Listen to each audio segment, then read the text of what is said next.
વડોદરા મહાનગરપાલિકાની બજેટ સભાનો ત્રીજો અને અંતિમ દિવસ હતો ત્યારે શહેરના વહીવટી વોર્ડ નંબર 16ના મહિલા કોર્પોરેટર સ્નેહનબેન પટેલને સાથી કાઉન્સિલરો દ્વારા ઉધરસ અને સલાહ આપીને આડકતરો ટોણો મારવામાં આવતા તેઓ સભાખંડ છોડીને બહાર નીકળી ગયા હતા। દર્શક મિત્રો, મહિલા કાઉન્સિલરે આરોપ લગાવ્યો કે તેઓ નાદુરસ્ત તબિયત હોવા છતાં સભામાં આવી રહ્યા હતા।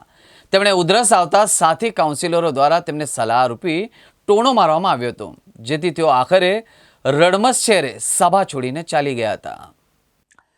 મહિલા કોર્પોરેટર સ્નેહલ પટેલે મીડિયાને કહ્યું કે મારી તબિયત નાદુરસ્ત છે, છતાંય હું પાલિકાની સભામાં આવું છું। મને ઉધરસ થાય છે, જેથી મને કોર્પોરેટર મનીષભાઈએ કહ્યું કે ગરમ પાણી પી લો। નીતિનભાઈએ કહ્યું કે તમે પેલી સામેની ખુરશી પર જતા રહો, પણ ખાંસી કુદરતી છે, મને પણ ન ગમતું હોય, પણ તબિયત ખરાબ હોવાના કારણે હું શું કરી શકું?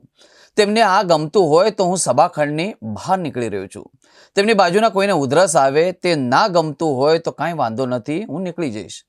જવાબદાર કોર્પોરેટર છું, જેથી મારી તબિયત નથી સારી, છતાંય હું આવું છું। આ અંગે મેં દંડકને પણ જાણ કરી છે। ઉપરોક્ત વિવાદ અંગે શહેરના વોર્ડ નંબર 10ના કોર્પોરેટર નીતિન ડોંગાએ મીડિયાને કહ્યું કે બેનના માથે એસીનું પવન આવતો હતો, જેથી મેં તમને કહ્યું કે તમે મારી જગ્યા પર આવી જાઓ। મેં તો તેમના સ્વાસ્થ્યને ધ્યાનમાં રાખીને કહ્યું હતું। બેન કેમ બહાર નીકળી ગયા તે અંગે મને કાંઈ જાણ નથી। જ્યારે દંડક શૈલેષ પાટીલે કહ્યું કે બેનની તબિયત ખરાબ છે, તે અંગે તેમણે જાણ કરી છે, બાકી વધારે કોઈ જાણકારી નથી। તબિયત મારી 4-5 દિવસથી ખરાબ જ છે, એના કારણે જ હું સભામાં બોલી પણ નથી।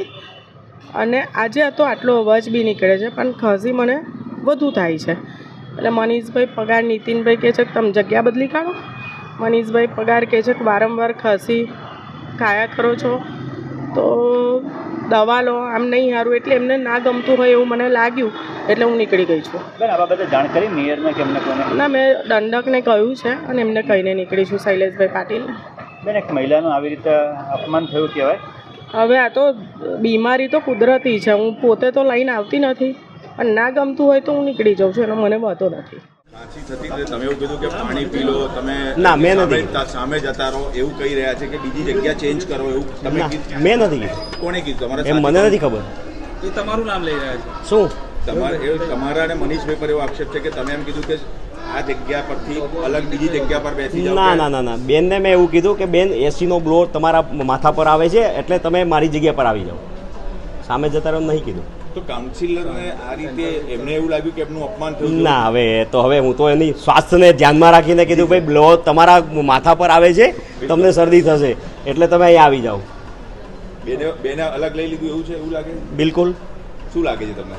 શું આપ કોને? આપને શું લાગ્યું? બેને શું લઈ લીધું? અમે તો એને સ્વાસ્થ્ય માટે એવું કીધું બેન તમારા માથા પર બ્લો આવે છે, તમે એસી બંધ કરવાનું કહે છે, તો તમને ઠંડી લાગતી તમે મારી જગ્યા પર આવજો, હું તમારી જગ્યા પર આવી જાઉં। બસ આજનો 2 દિવસથી તબિયત ખરાબ હતી એવું મને ધ્યાનમાં બી હતું જ। એમનો ચાલુ સભામાં મને ફોન આવ્યો કે હું તબિયત નથી સારી એટલે ઘરે દવા લેવા માટે જઈ રહી છું।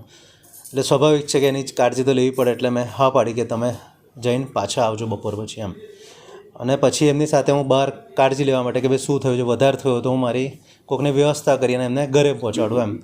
પણ તમારા માધ્યમથી બીજું કંઈ ખબર બી પડી છે, એટલે હું એમને બી અને બીજા સભાસદો છે એમને સાથે વાત કરીશ આ મામલામાં। એ તો તમારા માધ્યમથી જ ખબર પડી છે કે આ બનાવ બને, પણ એવું હજુ હું તપાસ કરીશ ને કે બનાવ બન્યો છે કે શું થયું છે એમ। કારણ કે મેં તો દવા માટે જ એમને કીધું કે તમે ઘરે જઈને બસ કે મારે તો તબિયત નથી સારી એટલે હું જઈ રહ્યો છું। પણ આયાને વાતચીત કરી, એમાં મીડિયાના ભાઈઓ બધા આવ્યા છે, એટલે પણ એ કદાચ ઘરે જતા રહ્યા છે સ્નેહલબેન।